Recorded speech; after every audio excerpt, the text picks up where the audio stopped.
दोस्तों जियो financial service की बात करें तो यहाँ पे बहुत सारी अपडेट निकल के आ रही है जिनको हम एक एक करके डिस्कस करेंगे।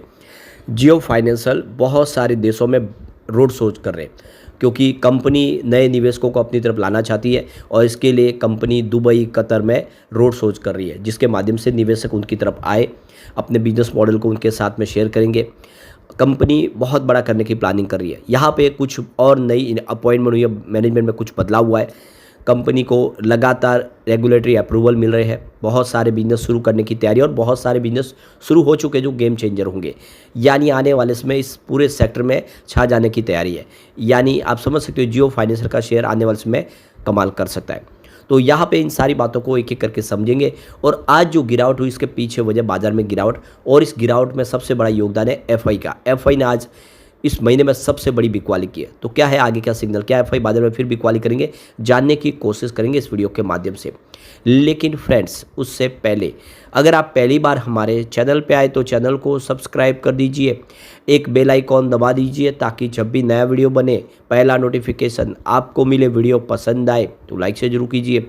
चलो फ्रेंड्स वीडियो स्टार्ट करते हैं। मैं हूँ आपका दोस्त एसबी दवे और हमारे अपने चैनल ऑनलाइन कमाई में आपका बहुत बहुत स्वागत है।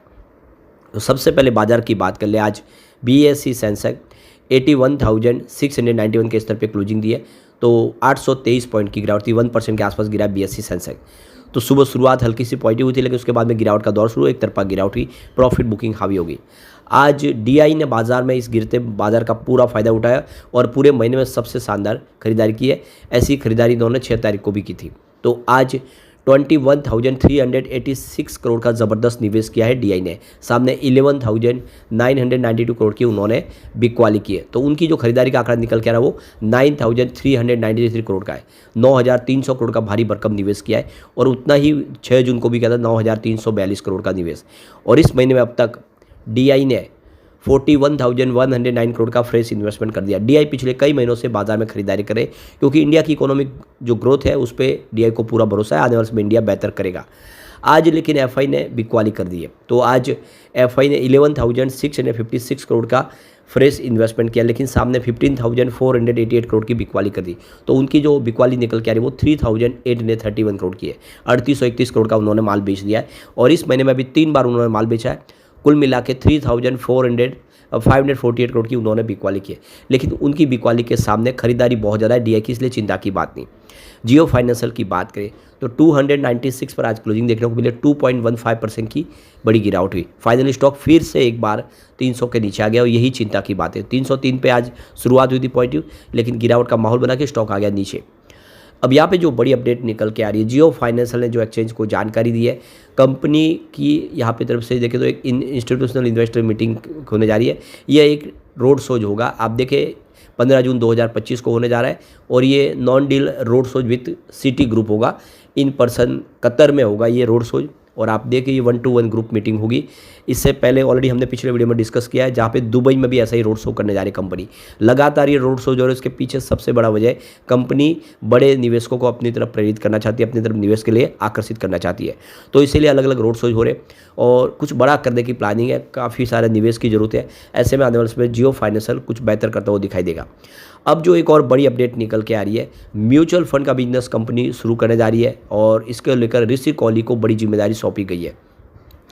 तो जियो ब्लैक रॉक एसेट मैनेजमेंट के म्यूचुअल फंड यूनिट ने ऋषि कॉली को अपना मुख्य निवेश अधिकारी नियुक्त किया है। कोहली इस साल की तीसरी तिमाही यानी सितंबर के बाद पदभार संभालेंगे। लिंक्डइन प्रोफाइल के अनुसार वह अब तक मुंबई में finance service provider InCred capital से जुड़े थे। इससे पहले एवेंडस और प्रो अल्फा कैपिटल से भी काम कर चुके, तो बहुत सारा फाइनेंशियल सेक्टर का उनके पास अनुभव है। ब्लूमबर्ग की खबर के अनुसार सूत्रों से मिली जो खबर है उसके हवाले बताया गया कि कोहली की नियुक्ति अभी अंतिम रूप से तय नहीं की हुई है। वही इस खबर पर कोहली ने टिप्पणी के लिए किए गए फ़ोन कॉल मैसेज का अभी जवाब नहीं दिया। इसके अलावा जियो फाइनेंशियल सर्विस के इनक्रेड के प्रतिनिधियों ने भी ये जानकारी नहीं दी है, यानी अभी इस बात को गुप्त रखा गया है कि ऋषि कॉली जो है वो कंपनी की बागडोर संभालेंगे। लेकिन खबरें जो सूत्रों से निकल के आ रही है कि ये फाइनल हुआ, अभी सितंबर से उनका शुरुआत होगा कार्यकाल का। तो देखो कि सेबी ने Jio BlackRock asset management private limited को भारत में अपने म्यूचुअल फंड कारोबार के लिए निवेश प्रबंधक के रूप में परिचालन शुरू करने की 27 मई 2025 को मंजूरी दे दी थी। जियो फाइनेंशियल और BlackRock financial investment Inc mutual fund कारोबार शुरू करने के लिए अनुमति हासिल करने को 19 अक्टूबर 2023 को सेबी के समय उन्होंने दस्तावेज शामिल किए थे और अब वो दस्तावेज जो दाखिल किए थे उनको हरी झंडी मिल चुकी है और देख सकते हो कि अब यहाँ पे कंपनी बिजनेस अपना शुरू करने जा रही है। तो यहाँ पे जियो फाइनेंशियल को ब्लैक रॉक जैसा एक भरोसेमंद पार्टनर मिल चुका है, जिसकी वजह से वो काफ़ी बिजनेस में तेज़ी से अपने बिजनेस को एंटर कर रहे हैं और आने वाले समय आप देख सकते हो कि कुछ बड़ा फैसला होता हुआ दिखाई देगा। दूसरी तरफ देखें तो यहाँ पे जियो ब्लैक रॉक को इन्वेस्टमेंट एडवाइजर के तौर पे सेबी की तरफ से लाइसेंस मिल चुका है। अब वो एडवाइजरी सर्विस भी प्रोवाइड कर पाएंगे, कस्टमरों को निवेश के लिए बहुत सारे प्रोडक्ट ऑफर कर पाएंगे। तो जियो फाइनेंशियल सर्विस और ब्लैक रॉक की साझेदारी में बनी कंपनी Jio BlackRock investment advisors private limited को भारतीय बाजार में निवेश सलाहकार सेवाएं शुरू करने की मंजूरी मिल गई है। तो भारतीय प्रतिभूति विनिमय बोर्ड यानी सेबी और बीएसई लिस्टेड लिमिटेड ने कंपनी को भारत में रजिस्टर्ड इन्वेस्टमेंट एडवाइजर यानी RIA के रूप में काम करने की अनुमति दे दी है। ये मंजूरी 26 मई 2025 को जियो ब्लैक रॉक एसेट मैनेजमेंट को म्यूचुअल फंड मैनेजर के तौर पर मिली मंजूरी के बाद आई है। यानी पहले म्यूचुअल फंड का बिजनेस की इनको अप्रूवल मिली है, उसके बाद में अब वो इन्वेस्टमेंट एडवाइजर के तौर पे काम करेंगे, उसकी भी मंजूरी सेबी ने दे दी है। अब कंपनी भारत में निवेशकों की ज़रूरत को ध्यान में रखते हुए एक डिजिटल फर्स्ट प्लेटफॉर्म शुरू करेगी। इस प्लेटफॉर्म पर निवेश सलाह को सरल, पारदर्शी और विशेषज्ञता से भरपूर बनाया जाएगा। यानी बहुत सारे एक्सपर्ट की यहाँ पे अनुभव का फ़ायदा उठा पाएंगे उनके रिटेल निवेशक। जियो ब्लैक रॉक ने बताया कि वह लॉन्च के करीब अपनी इनोवेटिव सेवाओं से जुड़ी जानकारी साझा करेंगे। हितेश सेठिया मैनेजिंग डायरेक्टर और CEO जियो फाइनेंशियल सर्विस ने कहा है कि हमें खुशी है कि हमारी कंपनी को सेबी से रेगुलेटरी अप्रूवल मिल गया है।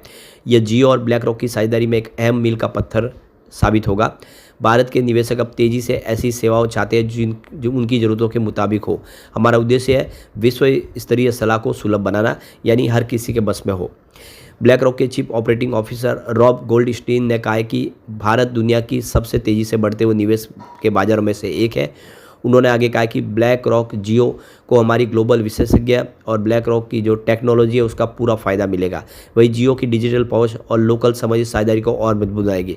यानी दोनों का जो अनुभव है वो इस कंपनी को बहुत ऊंचाई पे लेके जाएगी। हमारा लक्ष्य भारत के करोड़ों निवेशकों को बेहतर भविष्य की दिशा में काम करना है, यानी उनको फ़ायदा पहुँचाना है। कंपनी ने मार्क पिलग्राम को अपना पहला मैनेजिंग डायरेक्टर और chief executive officer CEO appoint किया है।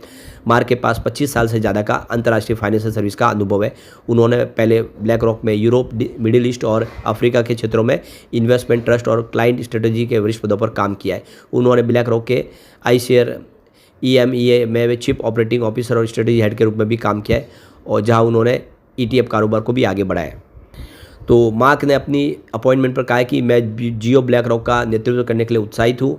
हम एक ऐसा प्लेटफॉर्म बना रहे हैं जो भारत के नए दौर के निवेशकों की ज़रूरतों के हिसाब से होगा, सरल, किफ़ायती और विशेषज्ञता से आधारित। हमारा लक्ष्य है उच्च गुणवत्ता वाली सलाह को हर किसी तक पहुँचाना।